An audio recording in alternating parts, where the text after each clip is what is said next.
तो यहाँ आपसे प्रार्थना की जाती है, जब तक सत्संग चले आप सब चिंताएं और इधर उधर की गल्ला बातें छोड़ के ध्यान से सत्संग सुनो।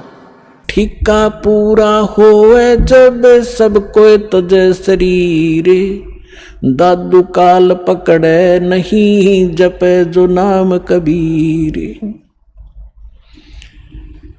आदमी की आयु घटे तब जम घेरे आए, स्मरण किया कबीर का दादू लिया बचाए। मेट दिए अपराध सब आए मिले छन माही, दादू संग ले गए कबीर चरण की छाई।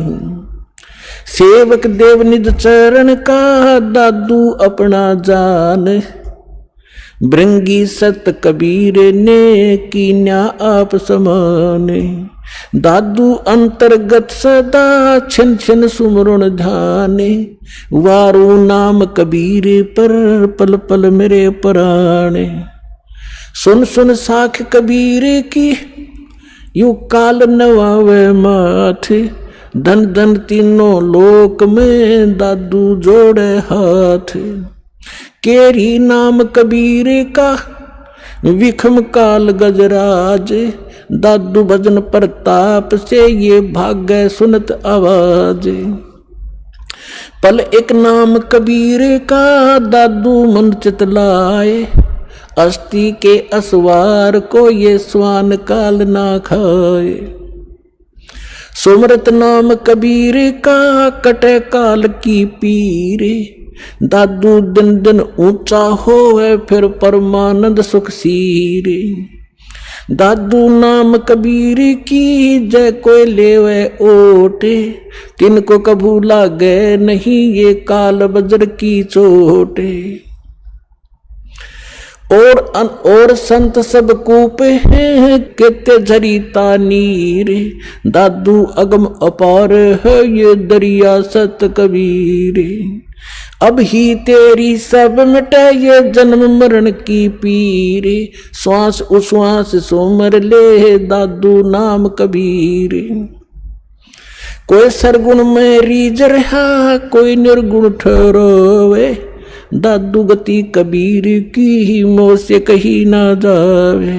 दादू नाम कबीर का सुन के कांपे काले, नाम भरोसे जो चले होए नवा का वाले। जिन मोह को निज नाम दिया सोए सतगुर हमारे, दादू दूसरा कोई नहीं ये कबीर सिरजनहारे। अब क्या बताया दादू जी ने, क्योंकि गरीबदास जी की महिमा चल रही है, थोड़ा सा इसलिए हिंट देना पड़ा, इसका आगे लिंक है इससे। दादू साहब जी क्या कहते हैं कि सुन सुन साख कबीर की, साख माने महिमा, परमात्मा की सामर्थ्य है।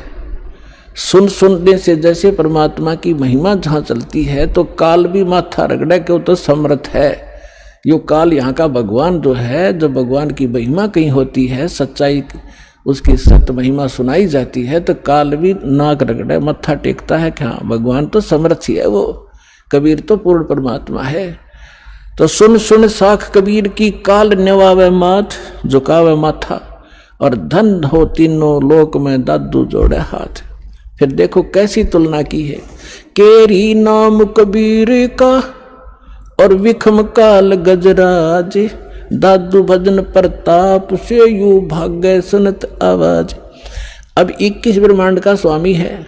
श्रीमद् भगवत गीता अध्याय नंबर 15 के श्लोक नंबर 18 में गीता ज्ञानदाता ये ब्रह्म है, काल है।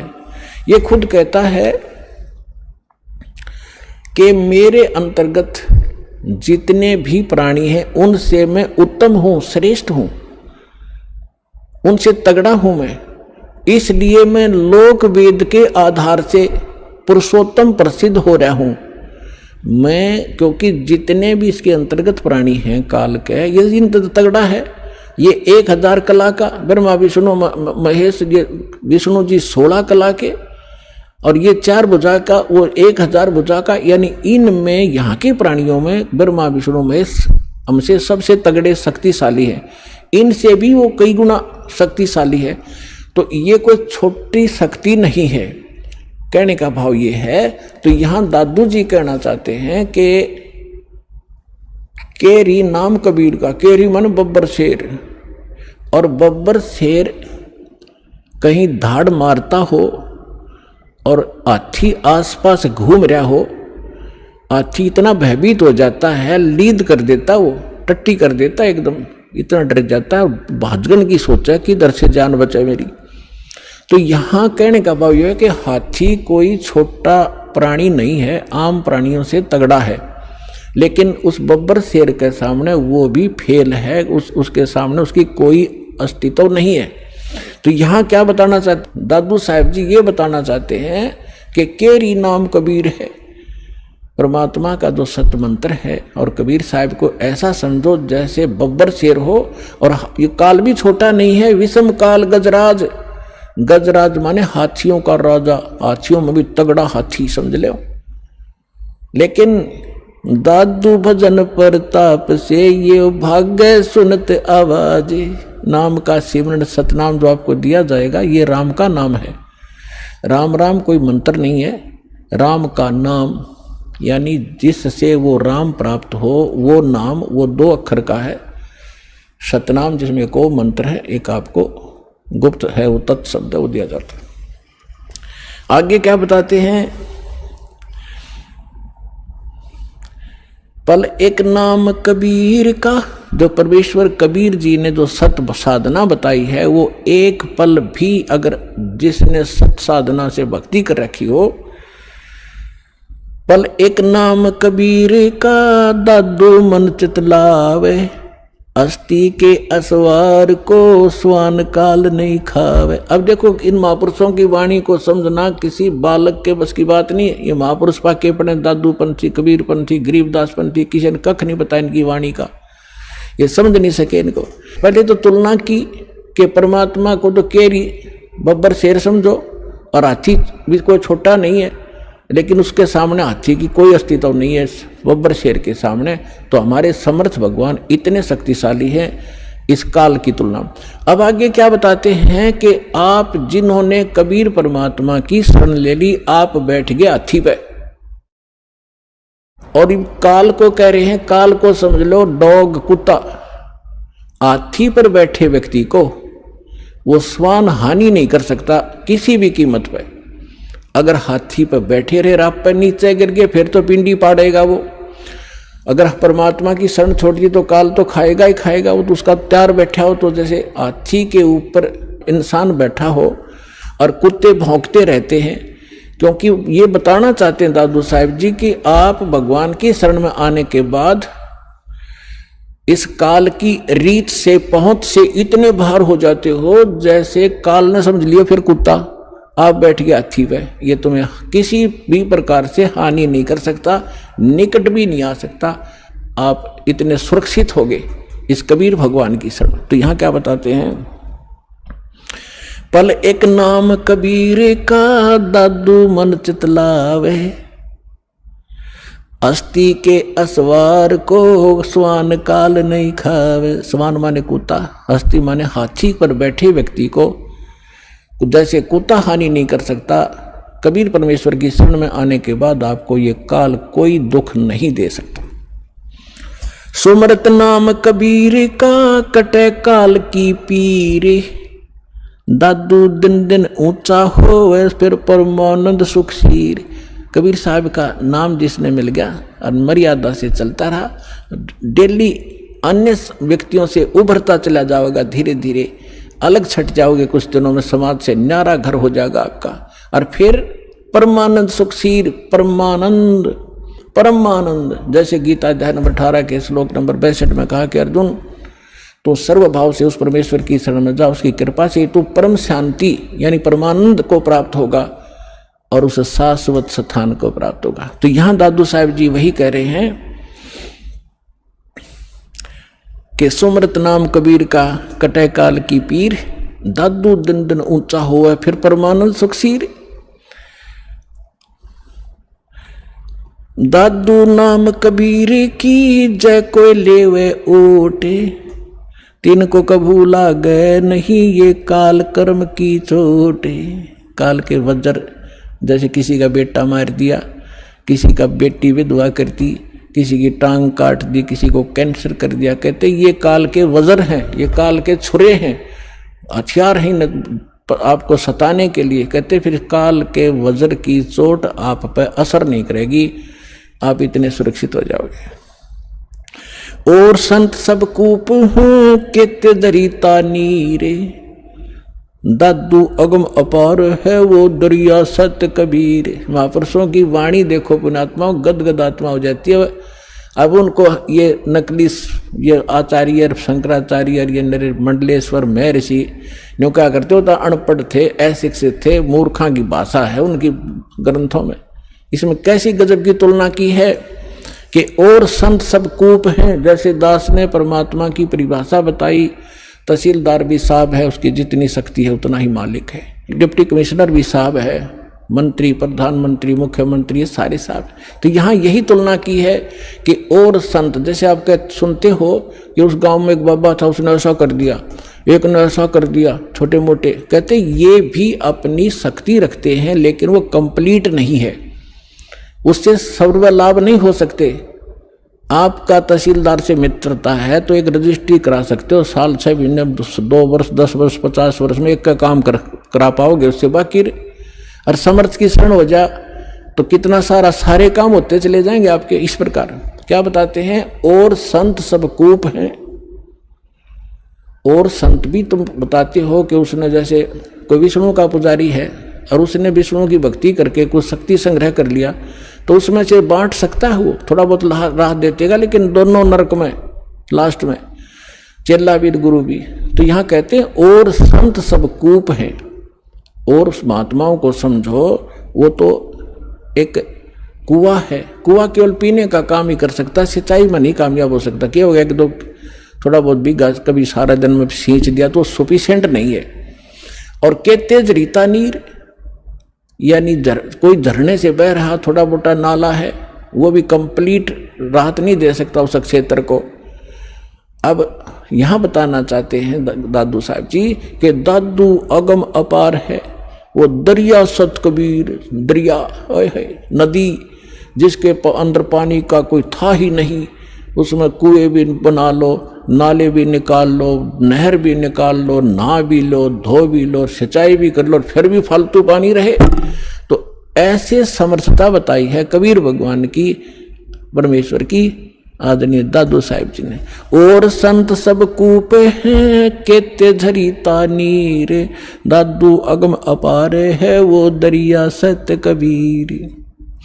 फिर क्या बताते हैं, अब ही तेरी सब मिटाइए जन्म मरण की पीरे, श्वास उश्वास सुमर ले दादू नाम कबीर। ये कबीर नहीं सुमरना, वो सतनाम है जो आपको दिया जाता है, फिर सार नाम दिया जाएगा। इसका श्वास जो कबीर जी का जो मंत्र है वो सिमरण करना है, श्वास उश्वास से सुमर ले दादू नाम कबीर।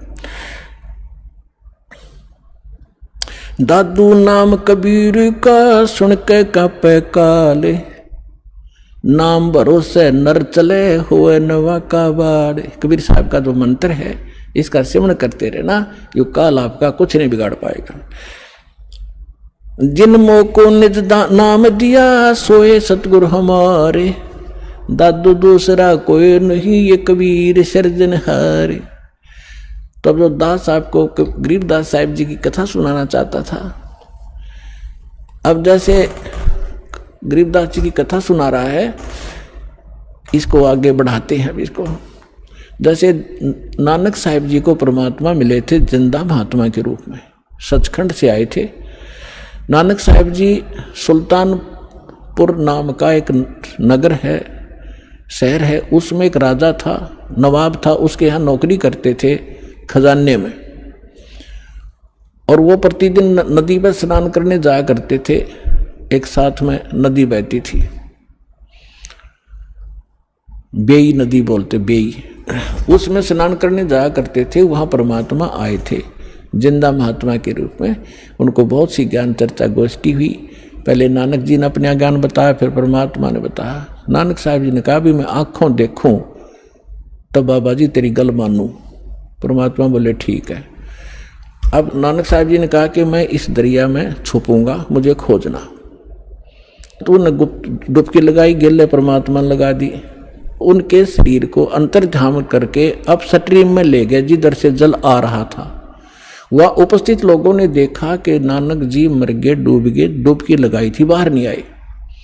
और वो शरीर रख दिया अब स्ट्रीम में जिधर से जल आ रहा था। उधर कोई भी ध्यान नहीं जा किसी का। 2-3 किलोमीटर जाकर शरीर सुरक्षित रखा एक स्थान पर। आत्मा को सचखंड ले गए। फिर सारा कुछ बताया कि मैं काशी में रहता हूँ, बच्चा वहाँ आ जाना, सतनाम दूंगा तेरे को। तो नानक जी तीसरे दिन वापस आए थे, दरिया के किनारे घूमते नजर आए।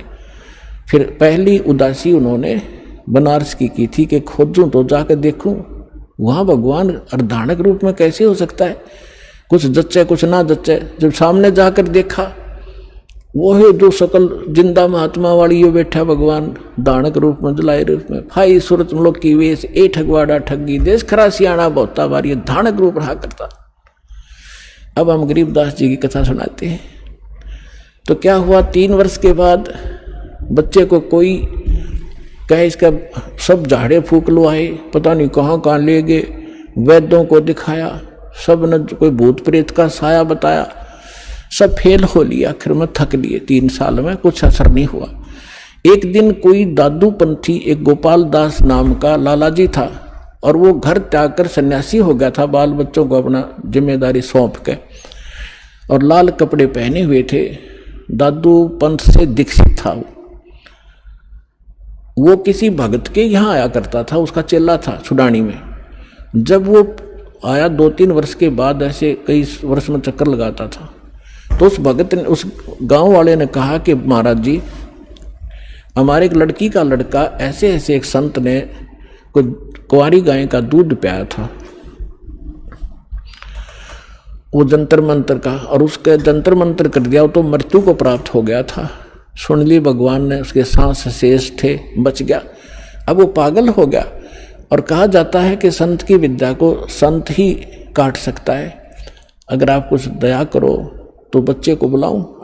दादू पंथी गोपाल दास जी ने कहा कि बुला, ये झाड़ फूक करना थोड़ी बहुत ये सीख लेते हैं रोटी खाने के लिए, जितने भी ये संत बने, तो बुला, मैं अभी कर दूंगा ठीक।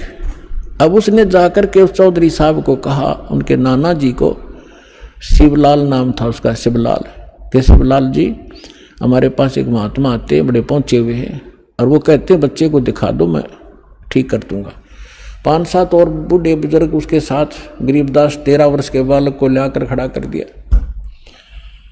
जब दादू पंथी उस गोपाल दास ने पूछा, बेटा कौन था वो, तेरा जीवन नाश कर दिया, तेरे को बर्बाद कर दिया? तो गरीबदास जी कहने लगे, उसने बर्बाद नहीं, मुझे आबाद कर दिया। अलल पंख अनुराग है सुन मंडर थीरे, दास गरीब उधार दिया मोए सतगुरु मिले कबीर। हम सुल्तानी नानक तारे, दादू को उपदेश दिया, जात जुलाहा भेद न पाया, वो काशी माहे कबीर हुआ। जब ये वाणी दादू उस परमेश्वर के प्यारी आत्मा गरीबदास जी ने बोली, उस 62 साल का महात्मा था, 62-65 साल का दादू पंथी गोपाल दास। उसका शरीर, आंख भर आई उसकी, और रोंग रोंग खड़े हो गए कि इतनी प्यारी भाषा बोल रहा है इसने, बौड़ा बताओ दुनिया, अरे तेरा गजब भैया। तब उस काफी आध घंटे तक गरीबदास जी वो वाणी बोलते रहे, जो भगवान से परिचित होकर के उन्होंने गैबी खाल विशाल सतगुरु अचल दिगंबर थीर हैं दास, ये सारा कुछ बोला। तब वो 62-65 साल का आदमी खड़ा हो गया, महात्मा जिसके वो लोग पूजा कर रहे थे, हाथ जोड़कर कहने लगे, महाराज जी अब वाणी लिखवा दो सारी की सारी, जीवों का उद्धार होगा कलयुग में। परमात्मा को गरीबदास जी यही चाहते थे कि किसी तरह लखनियाँ मिल रहे बने, लेकिन यू कल भाग जाएगा 2 दिन, थोड़ी बहुत लिख के मैंने तो बहुत कुछ लिखवाना है। उसको दर्द करने के लिए उठ चल पड़े गरीबदास जी, उससे बात नहीं की। फिर अब उन लोगों ने सोचा कि 65 साल का आदमी एक 13 साल के बालक का घात जोड़ बैठा, उन्होंने ये सोचा भाई इसमें तो बड़ी बला है, बाबा जी का भी चक्कर कटा दिया इसने, यानी कोई बड़ा भूत प्रेत है इस गरीबदास जी में। 65 साल का बाबा भी आजोड़े खड़ा इसका आगे, यू क्या कहे है इसको। अब वो तो अपने घर न चले गए, गरीबदास जी चल पड़े खेतों को, जंगल की साइड में, और वो दादू पंथी महात्मा भी साथ साथ जा। आगे तो अमर वाणी गजब की वाणी है, क्योंकि परिचित था संतों की वाणी से, दादू से भी परिचित था कि उनको कोई संत मिले थे जिंदा महात्मा के रूप में। दादू पंथी ये नहीं मानते कि कबीर काशी वाला मिले थे, और उन्होंने खुल के लिख रखे अपने ग्रंथ में, तो सब की बुद्धि में पत्थर पड़े हुए। तीसरे दिन गरीबदास जी ने कहा कि बाबा जी बात सुन ले, जब सारा लिखा जितना मैं लिखवाऊं तो मैं लिखवाऊं, नहीं तो जा अपने घर में। उन्होंने कहा दादू के पंथी ने, गोपाल दास जी ने, कि महाराज जी मैं तो घर तक कति फ्री हो रहा हूं और मेरा काम में कुछ नहीं बचा रही, ये परमार्थ का काम सेवा मुझे मिल जाए, इससे बड़ा कोई मेरे लिए काम नहीं, कोई परमार्थ नहीं। तो गरीबदास जी का एक, उन्हीं के नाना का एक बेरी का बाग था, बेरी, बड़बेरी बोलन से, उसमें एक जंडी का पेड़ था बहुत भारा। उस जंडी के पेड़ के नीचे गरीबदास जी और वो दोनों गोपाल दास जी बैठ जाते। गोपाल दास जी बनिया था, उसको लिखना आता था, वो लिखता था, गरीबदास जी बोलते थे। 6 महीने के में ये वाणी पूर्ण हुई जो आज दास के पास उपलब्ध है, और जो आपके सामने वो अमृत बखेर रहा हूं। तो इन सब बातों से ये सिद्ध हो गया कि हमारे सदग्रंथ बतावें और आंखों देखा संत बतावें कि धानक रूप रहा करतार। गरीबदास जी ने कहा अनंत कोट ब्रह्मांड का एक रति नहीं भारे, सतगुरु पुरुष कबीर हैं ये कुल के सृजनहारे।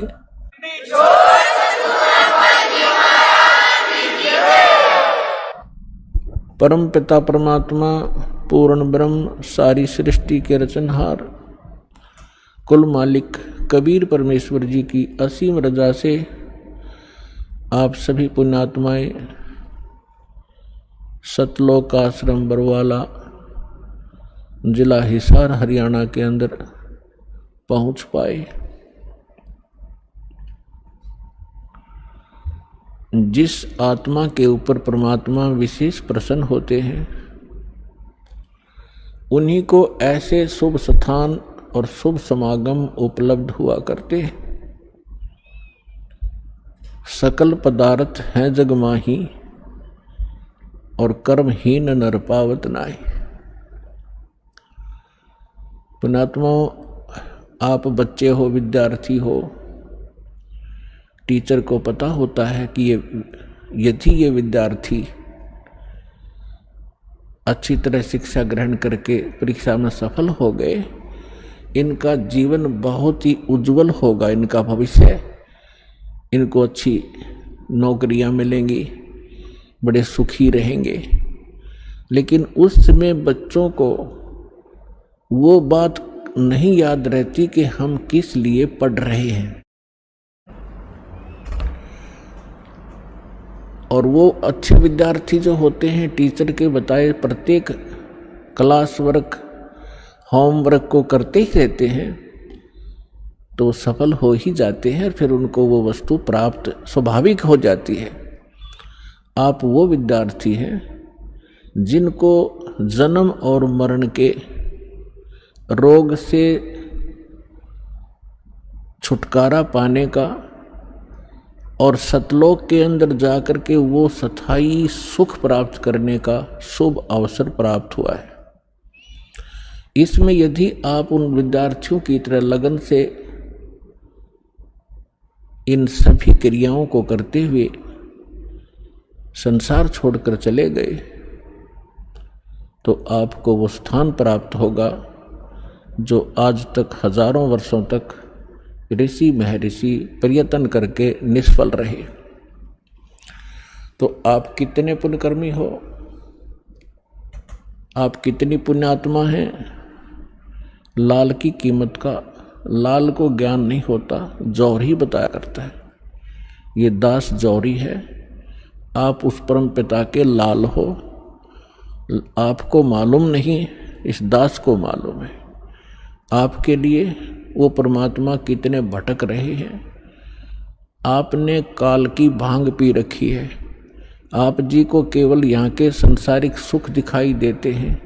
भविष्य का आपको कोई, आपके भविष्य में आगे नेक्स्ट जीवन में क्या होगा, इससे आप बिल्कुल अनभिज्ञ हैं। परमात्मा कहते हैं गोता मारूं स्वर्ग में, जा बैठूं पाताल, और गरीब दास ढूंढता फिरूं अपने हीरे मोती लाल। आप कहां से आए हैं, ये ना तो आपके बस की बात यहां आना, केवल परमात्मा ही आपको यहां लाता है। पहले तो आप तक संदेश भेजा, ऐसा अनमोल ज्ञान किसी भी माध्यम से, किसी भक्त के माध्यम से, किसी बुक के माध्यम से, या किसी टीवी चैनल के माध्यम से, और फिर आपको प्रबल प्रेरणा की उस परमपिता ने, और फिर आपकी व्यवस्था की। यहाँ तक आने में कोई मध्य प्रदेश से आ रहे हैं, कोई उत्तर प्रदेश से आ रहे हैं, कोई महाराष्ट्र से, कोई उड़ीसा से। पुण्यात्माओं, आज हम इतने लेजीमैन हो चुके हैं, हम अपने पड़ोसी घर में भी नहीं जाएं, जो सोचें फिर मिलेंगे मित्र को, और आप इतने दूर यहाँ आ गए। कहते करे करावे साईं मन में लहर उठा, दादू सदर जीव के वो आप बगल हो जा। तो आपके ऊपर कितनी रजा है सोच भी नहीं सकते। इतनी दूर आना, ट्रेनों के अंदर कितनी कठिनाई होती है, लेकिन आपके पिछले पुण्य इतने प्रबल हैं कि आपको वहाँ रुकने नहीं देते। और पिछले ही तप से होते हैं पूर्ण हंस मुराद, पिछले संस्कार आपके साथ हैं। आप किसी समय परमात्मा कबीर जी के साथ रहे हो, जब भगवान धरती पर आए हुए थे।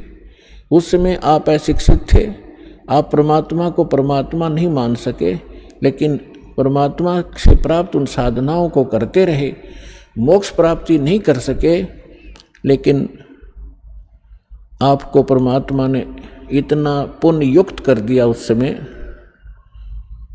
सन 1398 से सन 1518 तक 120 वर्ष परमेश्वर कबीर जी इस पृथ्वी पर ज्ञान बांटते रहे। एक औपचारिकता जुलाहे का काम भी करते रहे। वहां जुलाहे का काम कर रहे हैं, हजारों जगह प्रकट होकर अपनी प्यारी आत्माओं को ये सत संदेश भी दे रहे होते थे। तो आपको इतना भक्ति युक्त कर गए उस समय, ताकि आपको मनुष्य जीवन प्राप्त होते रहे। अन्य योनियों से, अन्य प्राणियों के जीवनों से मनुष्य शरीर बहुत ही श्रेष्ठ है, लेकिन भक्ति ठीक ना मिलने से एक दिन इसके पुण्य अक्षीण होकर फिर ये पुण्य 84 लाख योनियों में चला जाता है। तो परमात्मा ने आपको इतना चार्ज कर दिया कि आप मनुष्य जीवन प्राप्त करते हुए आते रहे, और आप जी को इस समय तक यहां लाना था। अब परमात्मा ने आपको इतना भक्ति युक्त कर दिया कि आपके मनुष्य जीवन होते हुए आ रहे, तभी तो आपके अंदर प्रेरणा है परमात्मा की। 2 प्रकार से मानव शरीर प्राप्त होता है। एक तो विधान है परमेश्वर का, इस काल को बनाकर दे रखा है, और काल की मजबूरी बना रखी है कि इसने मानव शरीर एक आपको देना ही पड़ता है, क्योंकि इसने 1 लाख मानव शरीरधारी प्राणियों के शरीर से निकले हुए गंध को खाने का एक श्राप लगा हुआ है इसकी गलती से।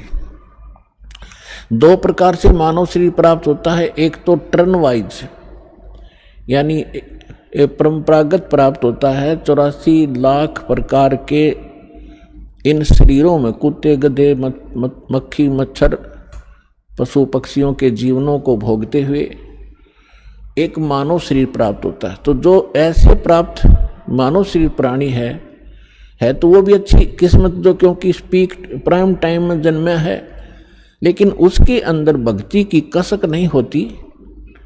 100 बार कहने से भी उसकी आत्मा प्रेरित नहीं होती। और दूसरी प्रकार का जन्म ऐसे होता है जो पीछे भी मनुष्य थे, आज भी मनुष्य जीवन प्राप्त हुआ है, मानव स्त्री या पुरुष का, तो उनके अंदर पूर्व संस्कार से वो भक्ति की कसक बनी ही रहती है। और जिस कारण से वो भक्ति भगवान के बिना टिक नहीं सकते, चाहे कहीं पहाड़ पर जाना पड़े देखा देखी, चाहे कोई मंदिर में आस्था बनानी पड़े या कोई व्रत रख के अपनी संतुष्टि करनी पड़े, वो टिक नहीं सकते, क्योंकि वो पिछले संस्कारी प्राणी है। तो परमात्मा ने आपको 600 वर्ष पहले आप पर मेहर की थी। 64 लाख शिष्य कबीर भगवान के, एक धानक जो लाए के, एक झोंपड़ी में बैठे व्यक्ति के 64 लाख शिष्य हुए थे। तो विचार करके देखो पुण्यात्माओं, जिसको हम एक कवि समझकर उसकी फाइल को बंद करके बैठ गए थे कि वो तो कवि था, संत भी नहीं मानते थे, हम केवल एक कवि मानते थे, क्योंकि हम अपने पाठ्यक्रम की पुस्तकों में उनके दोहे पढ़ा करते थे और कवि की संज्ञा में लेकर ही, कवि की श्रेणी में ही उनको गिना जाता था। अन्य कितने कवि हुए हैं, उनके पैरेलल उनके नाम लिखे जाते थे। किसी का कोई शिष्य हुआ, ये भगवान थे। और इन्होंने जो अमृतवाणी, जो तत्व ज्ञान प्रचार किया, कबीर सागर के अंदर विद्यमान है, उससे भी स्पष्ट है। उन्होंने वो ज्ञान दे रखा है जो वेदों, पुराणों, श्रीमद् भगवद गीता, बाइबल, कुरान और इनमें नहीं है। वो ज्ञान भी परमात्मा ने बोल रखा है। तो वो परमात्मा थे, ओनली कवि नहीं थे। और उनके परमात्मा की महिमा में वेदों में लिखा है कि वो परमात्मा ऊपर रहता है सतलोक में, मनुष्य दृश्य है, राजा के समान एक तख्त पर सिंहासन पर विराजमान है, वहाँ से गति करके चल कर आते हैं, या अच्छी आत्माओं को मिलते हैं, अपने ज्ञान को लोकोक्तियों के माध्यम से, दोहावलियों के माध्यम से, पद्य भाग में ऊंचे स्वर में बोल बोल कर सुनाते हैं, जिस कारण से वे कवियों में से भी एक प्रसिद्ध कवि की पदवी भी प्राप्त करते हैं, लेकिन वो होते हैं भगवान। ये वेदों में लिखा है। और कवियों जैसा आचरण करते हुए घूमते फिरते हैं, जगह जगह जाते हैं। उसी दृष्टिकोण से परमात्मा एक ही समय में हजारों जगह प्रकट होकर के आज से 600 वर्ष पहले आप जी को भक्ति युक्त किया करते थे। लेकिन उस समय 64 लाख से सो जाना, ये एक बहुत बड़े आश्चर्य की बात है, क्योंकि उस समय भारत बहुत विशाल था। पूर्वी और पश्चिमी पाकिस्तान, अफगानिस्तान, बलोचिस्तान, इराक, ईरान, गजनी, ये सभी यहाँ तक भारत था। और उस समय कुल मिलाकर के भारतवर्ष की सारे की 4 करोड़ आबादी नहीं होगी, और जिसमें से 64 लाख शिष्य बन जाना हिंदू और मुसलमान, क्योंकि परमात्मा ने ऐसे सुख दिए अपनी प्यारी आत्माओं को, ऐसा ज्ञान दिया, तो आश्चर्यचकित रह जाते थे। तो उस समय परमात्मा ने आप जी को इस योग्य कर दिया कि आप 600 वर्ष से आज तक मनुष्य जीवन प्राप्त करते हुए आ रहे हो, 600 वर्ष पूर्व,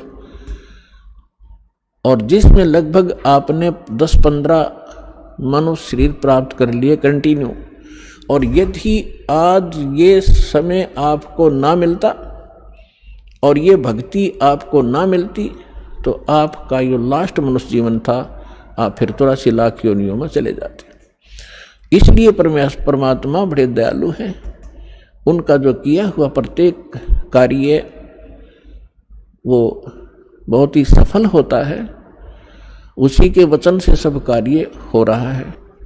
अब उसके बाद भगवान को हमने भगवान नहीं समझा, हमने उनको केवल एक कवि समझा, और कुछ दिनों में आपको जब परमात्मा के संग आप रहे, इतने सुख हो गए, आपके दुख दूर हो गए, तो आप जी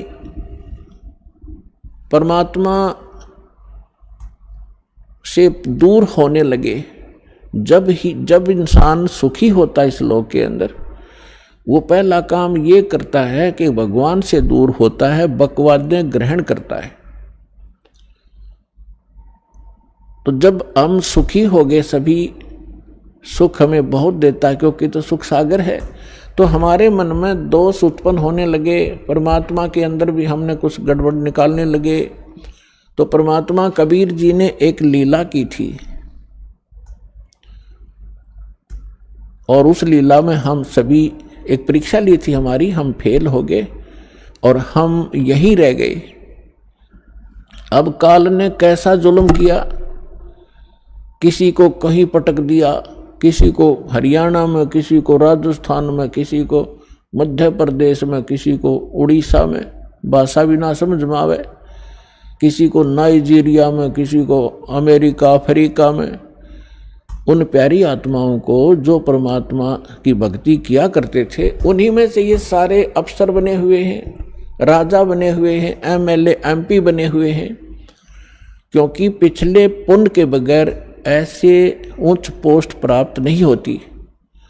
और जब तक इनको पुनः वो ज्ञान नहीं होगा कि हम कौन हैं, हम किस लिए जन्मे हैं, मानव शरीर केवल इसलिए प्राप्त नहीं होता कि आप माया इकट्ठी करो, संसारिक प्रभुता प्राप्त करो, सारा कुछ हो गया, करोड़ों की संपत्ति भी होगी, आपकी यहाँ आसपास के क्षेत्र में कोई एमपी मंत्री मिनिस्टर बनकर महिमा भी होगी, क्योंकि आप पिछले पुण्य आपके साथ थे, वो मलाई, वो बैटरी आपकी चार्ज थी, वो चल रहा था।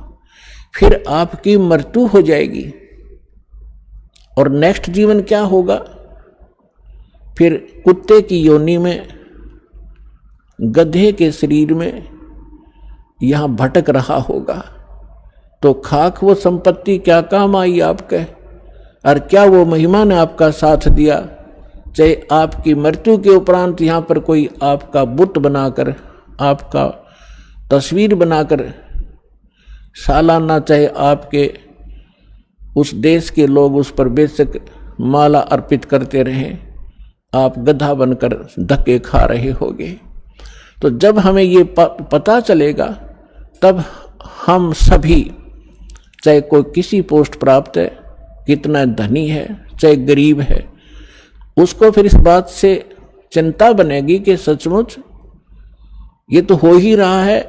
पता नहीं कितने आप देख रहे हो प्रधानमंत्री, राष्ट्रपति, 1 मिनट में मृत्यु हो जाती है, फिर क्या, कहाँ गई वो प्रभुता?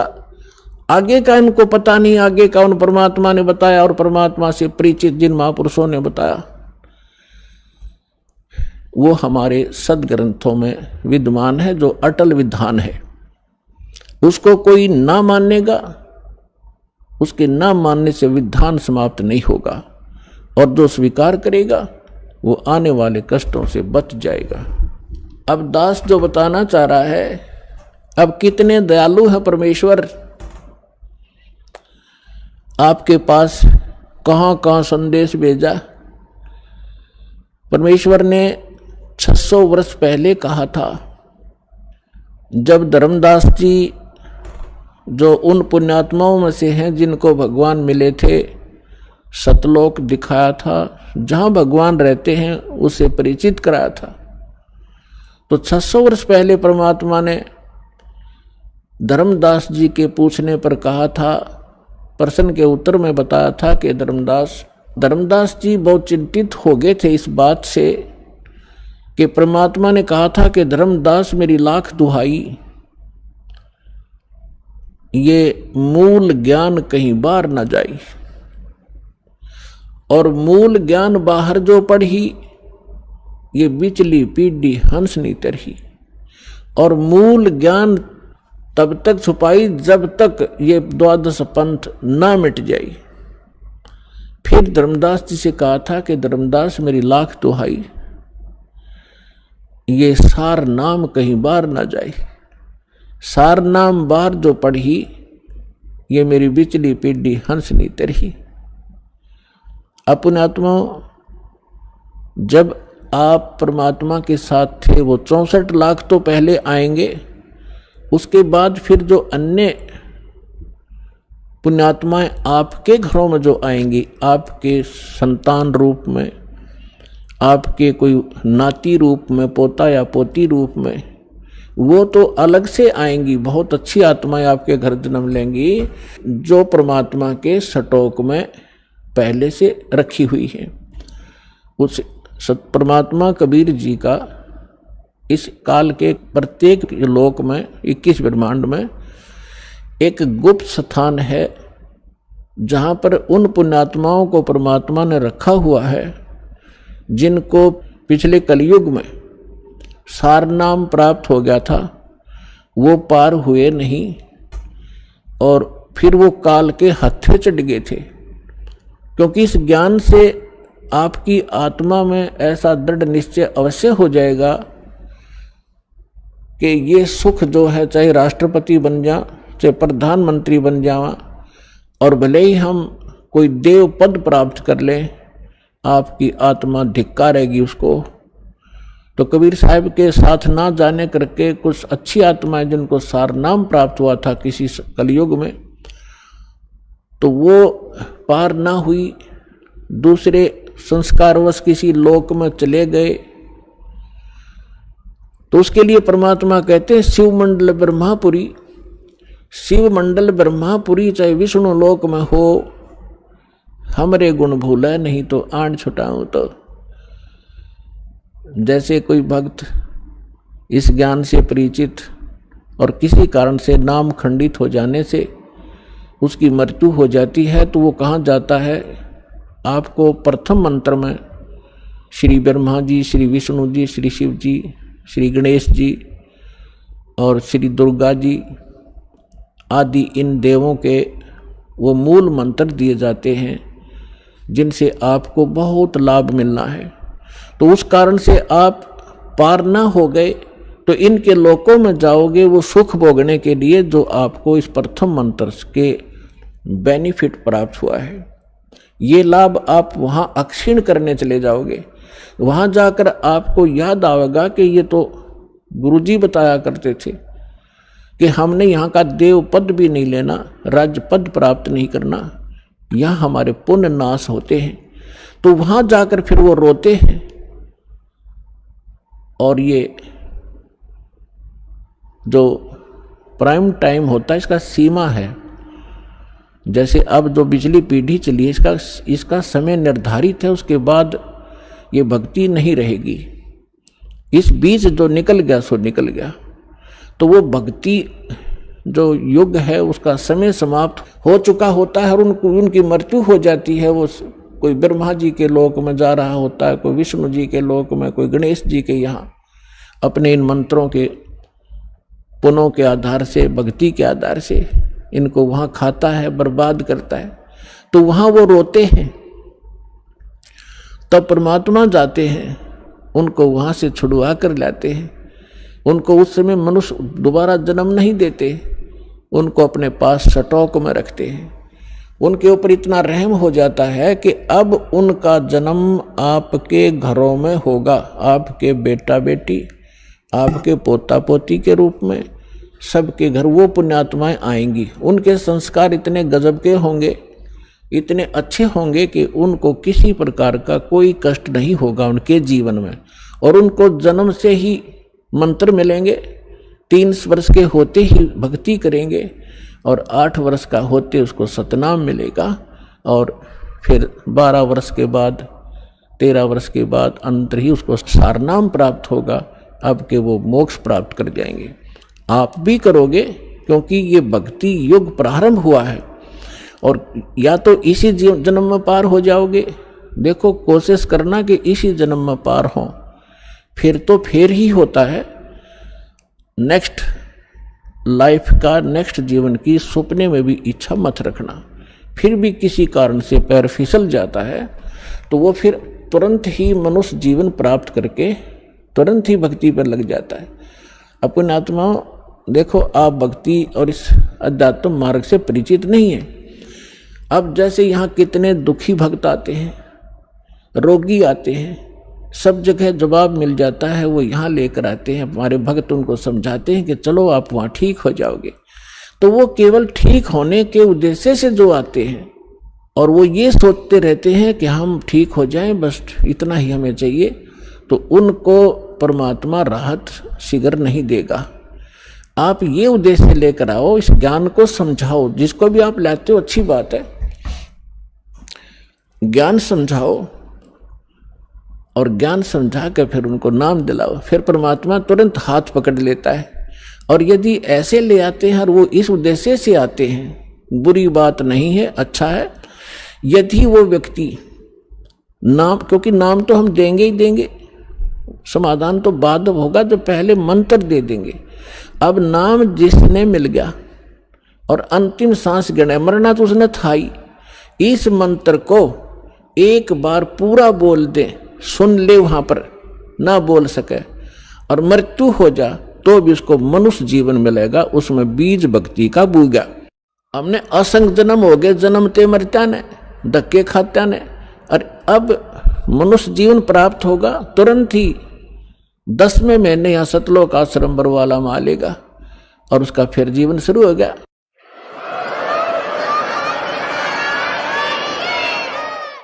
ये शरीर तो ऐसा है, आप सदग्रंथों से अपरिचित हैं, अध्यात्म मार्ग से अपरिचित हैं। जैसे एक व्यक्ति का कपड़ा किसी दुर्घटना से खराब हो गया, पाट गया या वैसे कंडम हो गया, उसने आप उतार के फेंक देता, नया पहन ले, नया तो और अच्छा ही होता है। तो ऐसे ये पुराना चोला किसी कारण से डिफेक्टिव हो गया, अगर आप भक्ति ढंग से करोगे तो इसको ठीक कर देगा परमात्मा, क्योंकि यह माटी उसी ने चला रखी है, उसी ने मिट्टी से इसको कितनी अच्छा बना रखा है, उसके हाथ में है। या लाखों लोग ठीक हो गए, कैंसर कतीनों टपकते आवत थे खून उनके, और 10वें दिन उनके घाव भर गए, जिसने सच्ची दल से परमात्मा को चाहा और भक्ति करी। तो दास का कोई उद्देश्य आपको बहकाना नहीं, लेकिन सच्चा ज्ञान बताना। और आप देख रहे हो यहाँ पर जो भी पैसा आता है आपका दान किया हुआ, सारा परमात्मा के भक्तों के लिए खुला भंडारा खोल रखा है, सारी व्यवस्था कर रखी है।